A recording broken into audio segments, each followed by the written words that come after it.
இருமல், ஜுரம், ரைட்டா? எந்திரிக்க முடியாத தொடர் இருமல். செய்தி ஒளிபரப்பு துறையிலிருந்து, அந்த செய்தி விளம்பரத்துறையிலிருந்து வந்திருக்கக்கூடிய அந்த அறிவிப்பு பார்த்தீங்கன்னா, கழக இளைஞரணி செயலாளர். என்ன என்னையா அது? என்னையா என்ன கட்சி பச்சை ப்ரெஸ் ரிலீஸ் விட்றீங்களா நீங்கள்? அது அரசு துறையா திமுகவோட விளம்பரத்துறையா? என்னையா அறிவிப்பு இது நான் கேட்குறேன்?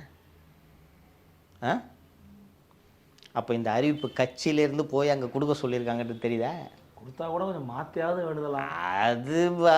அது அந்த துறை இருக்கிற லட்சணத்தை பார்த்தீங்கன்னா உங்களுக்கு தெரியாதா? சீக்கிரம் அனுப்பு போடு.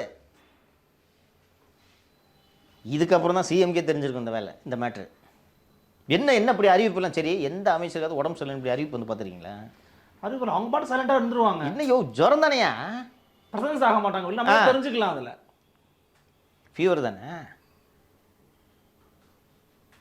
இப்போ அறிவிப்பு போகிறதுக்கான காரணம் என்ன? அப்பாவுக்கு உணர்த்துறாரு, குறிப்பால் உணர்த்துகிறார். அப்போ கூடிய சீக்கிரம் அவர் நீங்கள் போன வாட்டி அடம் பிடிச்சு வாங்கினாமோ இந்த வாட்டி அடிச்சு வாங்கிடுவாரோ? வாங்கட்டும், அதெல்லாம் நல்லது, வாங்கட்டும். அவர் ஆங்கிளில் இருந்து பாருங்கள். இப்போ ஸ்டாலினை முதல்வர் ஆகணும்னு சொல்லிட்டீங்க, செயல் தலைவர் கொடுக்க மாட்டேங்கிறீங்க.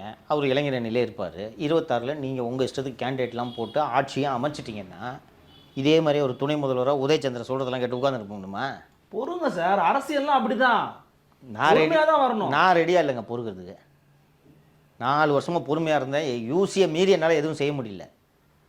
கூட ஒருத்தர் இருந்தால் அவனே விரட்டி விட்டீங்க லண்டனுக்கு. ஏதோ டெண்டர் போட்டுக்கிட்டு இருந்தோம், அதுவும் போச்சு.